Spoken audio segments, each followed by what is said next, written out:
Bonjour, nous sommes le mercredi 7 février 2024 et le sujet sera la chipflation. Et qu'est-ce que c'est? Avec la chipflation, Foodwatch sur la piste d'une nouvelle arnaque au prix. Alors que l'inflation alimentaire continue d'impacter le pouvoir d'achat des ménages, Foodwatch a été alerté à de nombreuses reprises l'année passée d'une pratique importée des États-Unis, la chipflation. Loin de la vigilance des consommateurs et consommatrices, il est aujourd'hui presque impossible de l'identifier et de la quantifier. Baisse de la qualité des produits et trop souvent, augmentation de leur prix, Foodwatch a décidé d'ouvrir l'enquête. Oui, on peut quand même s'en douter un peu au niveau de la qualité des produits. Le goût est différent. En ce qui concerne l'augmentation du prix, faut toujours regarder le prix au kilo. Profit excessif des industriels de l'agroalimentaire, Foodwatch continue d'enquêter.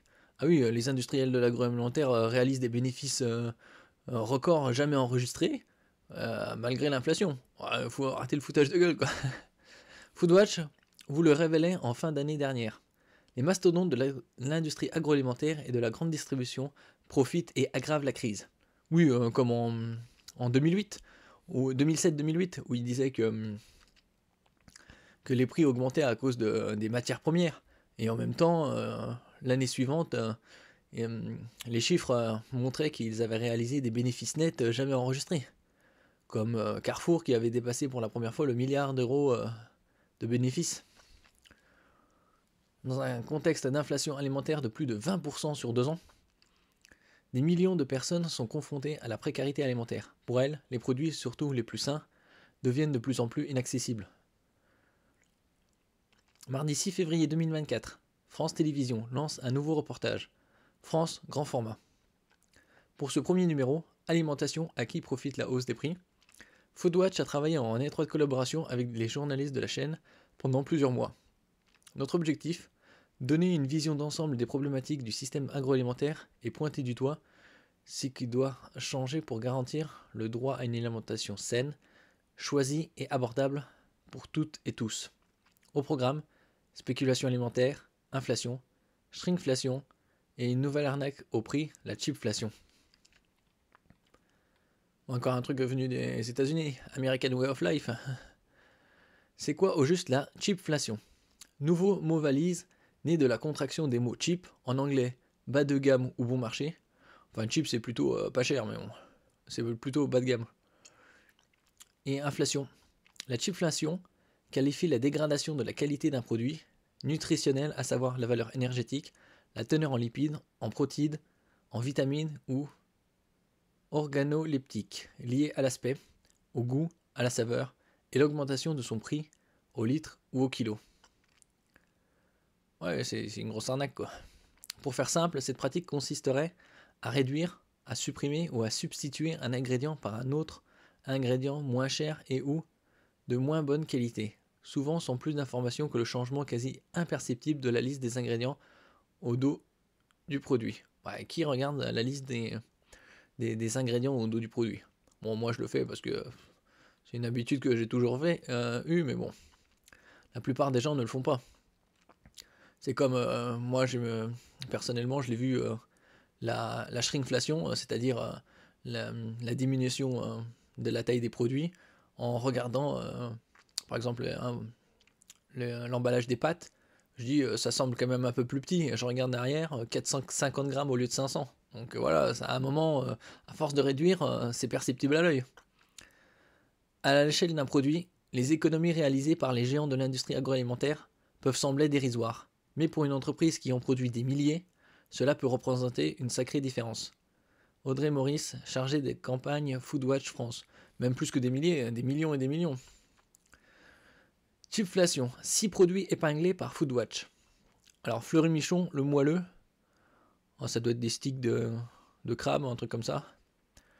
Baisse de la qualité, moins 11% de chair de poisson. Augmentation du prix de plus 40% du prix au kilo entre 2021 et 2023. Ouais, c'est énorme. Second, Findus,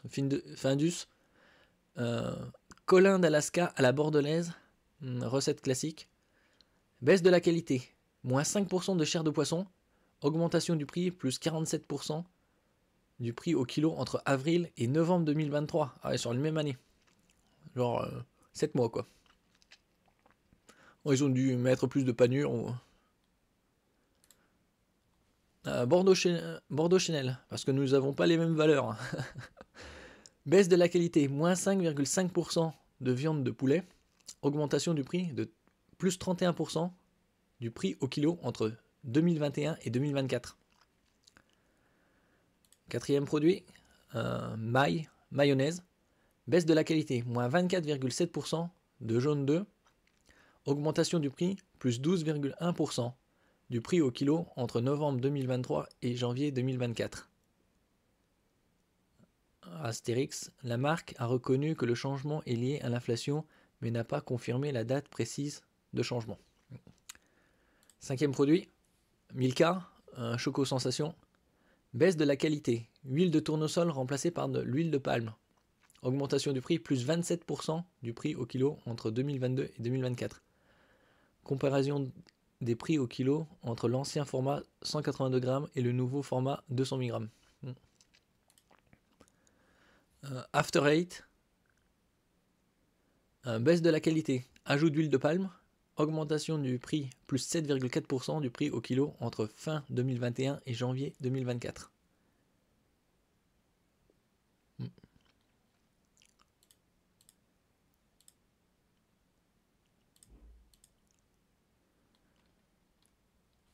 Depuis le début de l'inflation alimentaire, Fleury-Michon a changé la recette de ses bâtonnets de poisson en diminuant la quantité de chair de poisson de 11%, passant de 43% à 38%.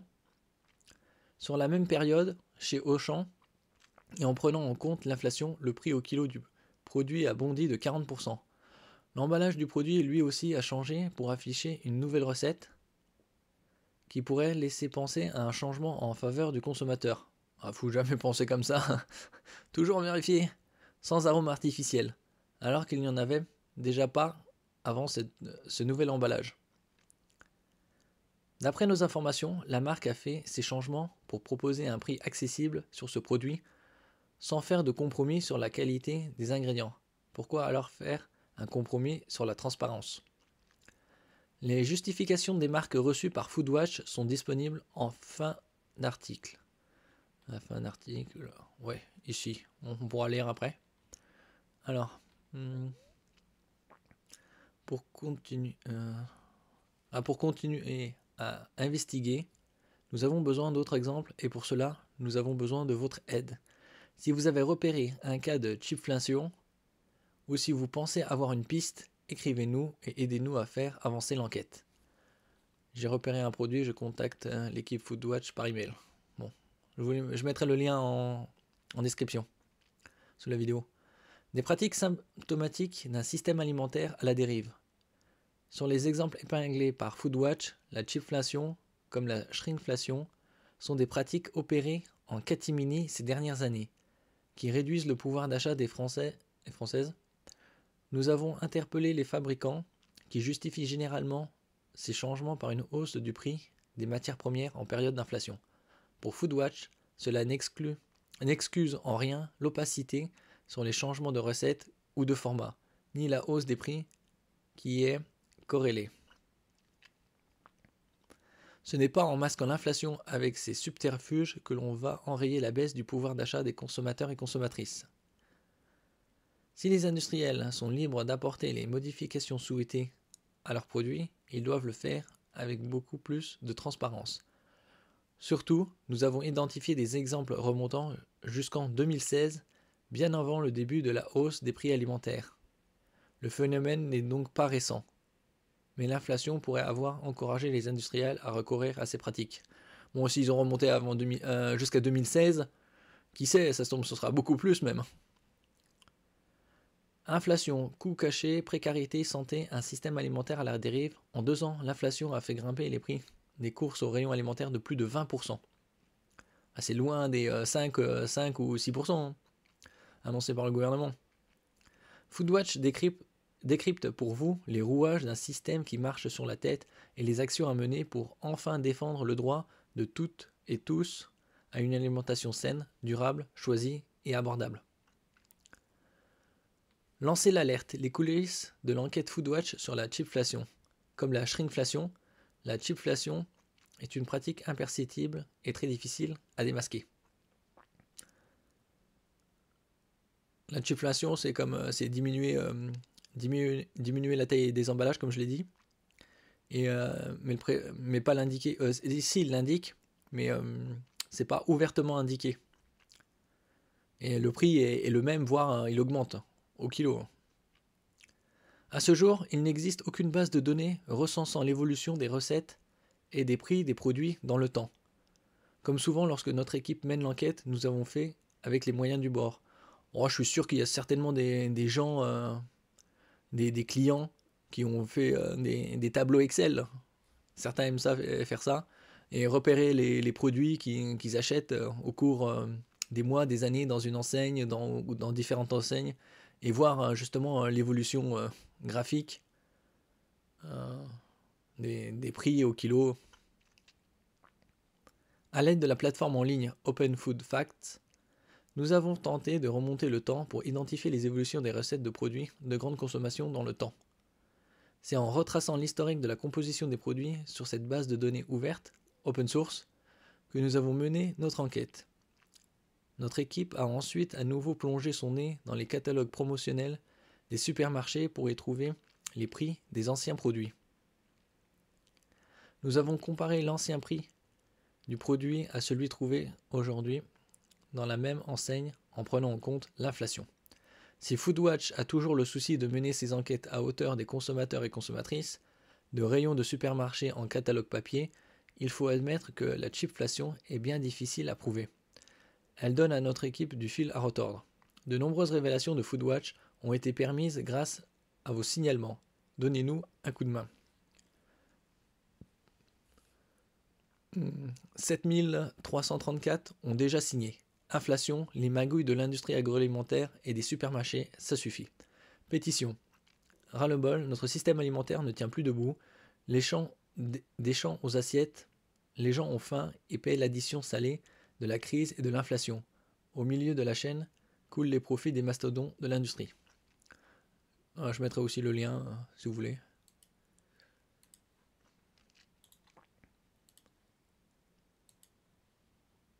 Là, ils sont à 7595.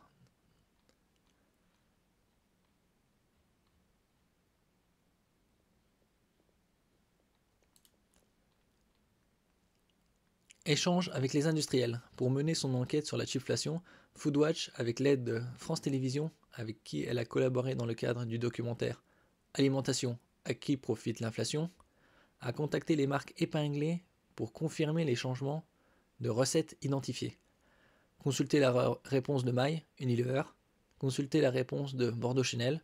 Consultez la réponse de Milka, Mondelez. Consultez la réponse de After Eight, Nestlé. Foodwatch a pu consulter la réponse apportée par Findus et par Fleury Michon aux équipes de France Télévisions. Bon, là, on ne peut pas cliquer sur celui-là, mais là, oui. Un lien pour faire un don. Par exemple...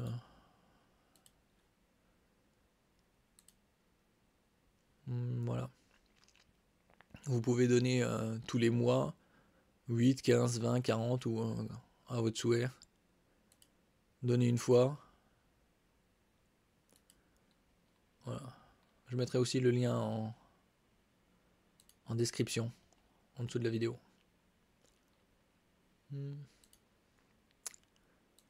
Alors, oui. Ça, c'est la réponse de Unilever pour la mayonnaise Maille.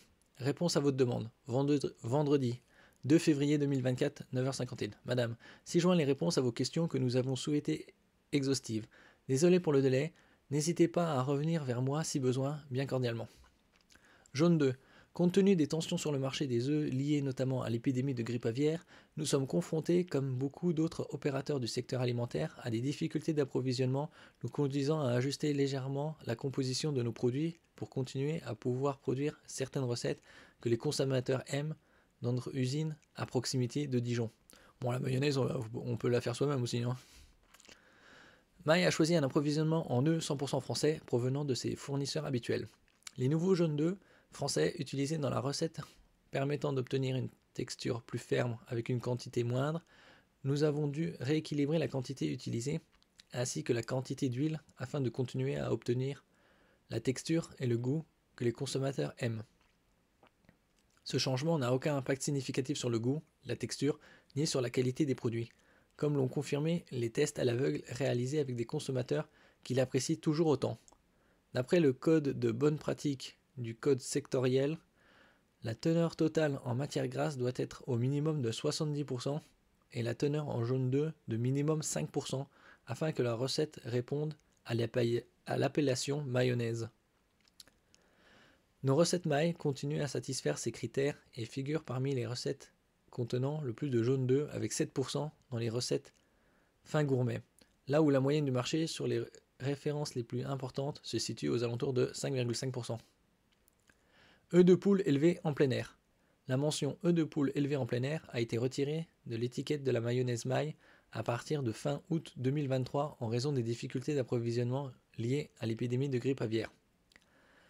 La succession d'épidémies de grippe aviaire a entraîné à plusieurs reprises ces dernières années le confinement d'une vaste majorité des volailles françaises pour limiter la propagation du virus, et ce, sur des périodes prolongées. Pour cette raison, dans un souci de transparence et conformément à la réglementation en vigueur, Maille a choisi de retirer la mention « œufs de poule élevés en plein air » de l'étiquette de sa mayonnaise. Cette modification n'affecte en rien la qualité de nos produits. Soucieux du bien-être animal, Maille utilise des œufs provenant de poules élevées au sol, en grange, dans des conditions optimales.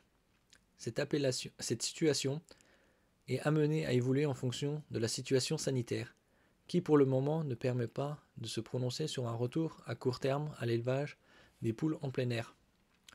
Oui, enfin, la même qualité, faut pas exagérer. Il y a quand même 4 niveaux pour la qualité des œufs. 0, 1, 2, 3. Avec 0, c'est en plein air, avec une certaine surface par poule. Bordeaux Chenel.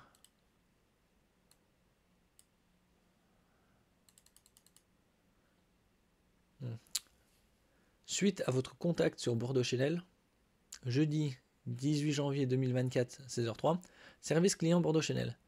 Madame Maurice, en réponse à votre courrier en date du 8 janvier concernant la spécialité charcutière au poulet rôti en cocotte, nous souhaitons vous rappeler que sa recette est identique depuis 2021 et l'origine de la viande depuis 2022. Ces évolutions en 2021 ont été nécessaires dans un contexte de grippe aviaire qui, avec les différentes vagues, a mis en difficulté les approvisionnements de matière. Ces changements ont été réalisés en toute transparence pour les consommateurs via un étiquetage clair et conforme à la réglementation. Nos panels consommateurs, interrogés tous les mois, sont toujours très satisfaits de la recette de ce produit. Aucun changement de recette n'a été effectué depuis. Bien cordialement. Après, ici, vous avez les coordonnées service consommateur Bordeaux Chenel, numéro appel gratuit et le mail. Milka.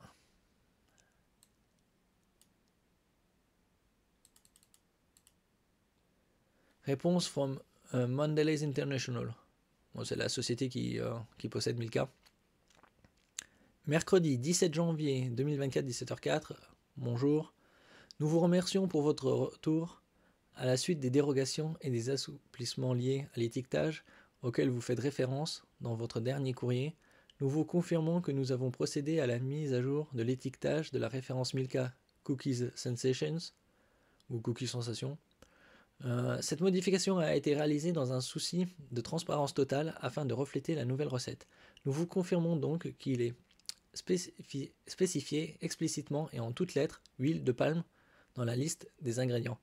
Oui, entre guillemets, encore une fois, qui regarde en pensant que la recette change. Il faut être maintenant soucieux de tout regarder. Bien que nous ayons envisagé un retour à la recette précédente, les défis liés à la volatilité de la supply chain chaîne d'approvisionnement, et les enjeux d'inflation ont significativement impacté ce processus. Comme indiqué dans notre courrier précédent, le projet de retour à l'huile de tournesol est en cours de discussion en interne. Nous ne manquerons pas de tenir nos consommateurs informés de toute évolution à l'avenir. Bien cordialement, le service consommateur Mondelez International France. Voilà.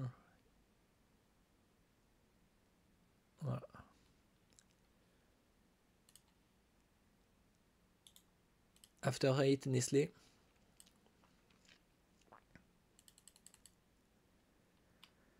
France, Nestlé en direct, vendredi 2 février 2024, 21h18, à Audrey Maurice. Objet Nestlé vous répond.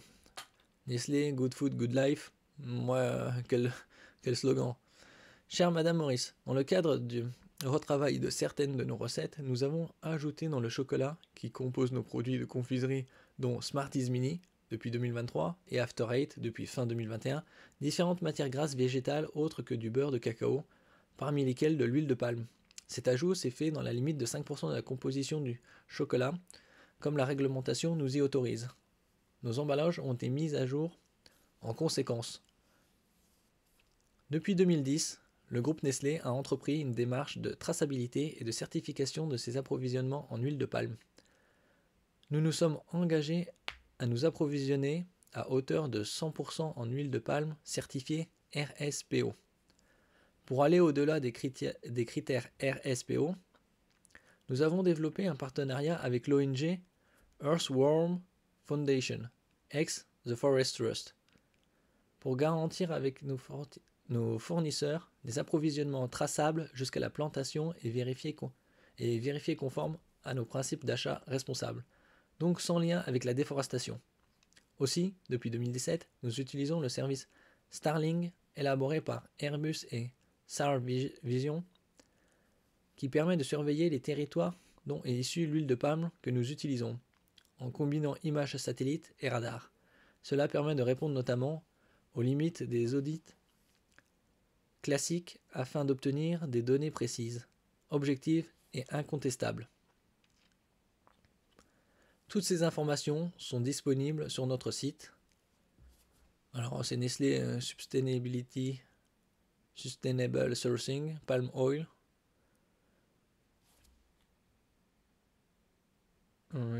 Les avancées à date concernant nos approvisionnements en huile de palme sont également consultables. Bon. Alors ça c'était les 4.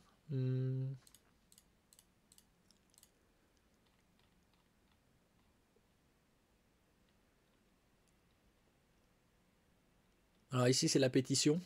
Inflation, les magouilles de l'industrie agroalimentaire et des supermarchés, ça suffit. Lobby multinational. Notre priorité, votre pouvoir d'achat. Ras-le-bol, notre système alimentaire ne tient plus debout. Des champs aux assiettes, ça j'ai déjà lu, mais les gens ont faim et payent l'addition salée de la crise et de l'inflation. Au milieu de la chaîne coulent les profits des mastodontes de l'agroalimentaire et de la grande distribution dans un grand jeu de pas vu, pas pris, orchestré à l'aide de leur lobby. Ils se croient tout permis, ça suffit. Qui va recevoir cette interpellation?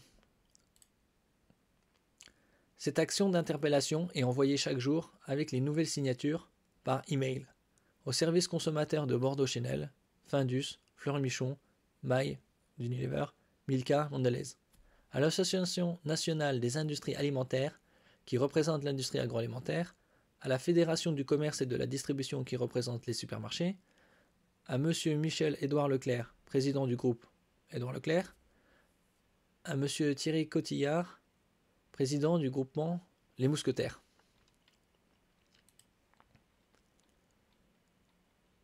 Bon, ici c'est un contenu de l'action d'interpellation envoyée.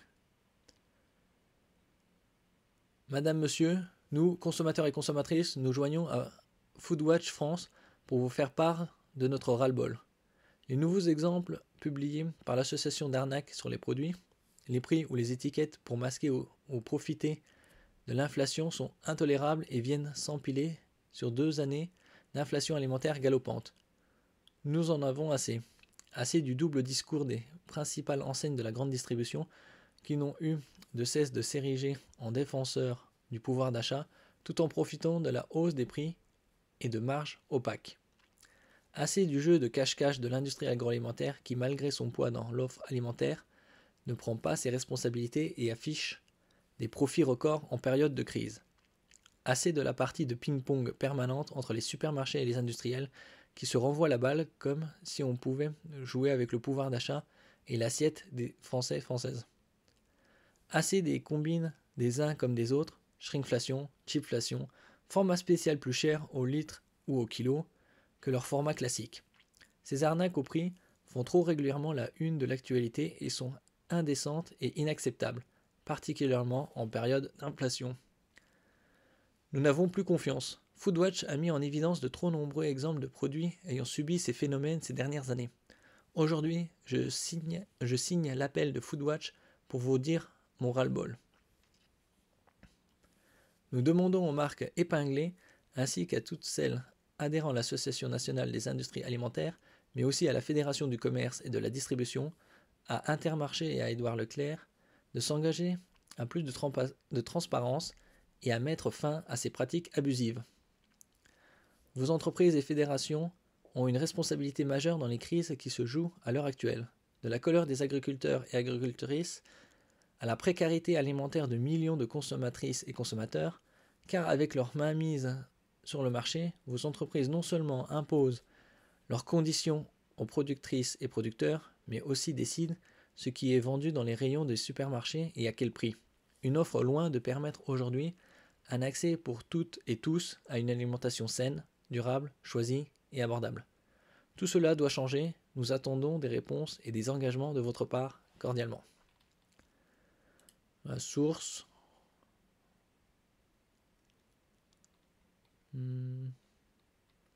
Ras-le-bol, notre système alimentaire. Oui.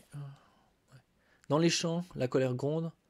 A raison, alors qu'un agriculteur ou une agricultrice sur 5 se trouve sous le seuil de pauvreté en France, les revenus tirés de la terre ne leur permettent pas de vivre dignement de ce travail essentiel qui nous nourrit. Dans les supermarchés, les gens en ont assez. Et c'est compréhensible, alors que les prix de l'alimentation ont explosé et qu'une personne sur 3 admet devoir sauter un repas par manque d'argent, les pratiques abusives de l'industrie et des distributeurs se multiplient. Shrinkflation, arnaque au format, cheapflation, arnaque sur l'origine, format familiaux plus cher. Foodwatch ne compte plus les arnaques au prix que notre association a révélées au grand jour ces dernières années. Et nos enquêtes continuent. Prix d'achat aux producteurs et productrices agricoles trop bas, prix de l'alimentation de plus en plus haut. Notre système alimentaire marche sur la tête, porté par une chaîne de valeur inégalitaire sur laquelle l'industrie agroalimentaire et les supermarchés ont la main mise. 6 distributeurs contrôlent 90% du marché et font la pluie et le beau temps. Marketing abusif pour vendre à tout prix, arnaque sur l'étiquette et manque de transparence sur les conditions de production des aliments et la construction des prix. En rayon, ces géants de l'alimentation se jouent sur leur quasi-monopole sur l'offre pour imposer ce qu'ils mettent dans les rayons et à quel prix. Pendant ce temps, leur marge explose. Historique pour l'industrie agroalimentaire, passant de 28% fin 2021 à plus de 48% au deuxième trimestre 2023, tandis que les supermarchés brandissaient leur panier anti-inflation, tout en augmentant eux aussi leur marge, notamment sur des produits de première nécessité comme les produits laitiers, les pâtes, les fruits et légumes. Comme si l'indécence de cette situation ne suffisait pas. Industriels et distributeurs jouent une éternelle partie de ping-pong et se renvoient la responsabilité. Qui profite de la crise? Ce n'est pas moi, c'est l'autre. Jusqu'où iront ces profits indécents? Avec Foodwatch, mettez l'industrie agroalimentaire et les supermarchés face à leurs responsabilités. Il est temps que les lobbies qui les représentent n'aient plus la possibilité d'ignorer notre ras-le-bol et notre colère. Face à ce système alimentaire qui favorise une minorité et pénalise le plus grand nombre, notamment les plus précaires. Partager cette pétition, c'est aussi mettre les pieds dans le plat. Alors vous pouvez partager sur Facebook, Twitter, par mail.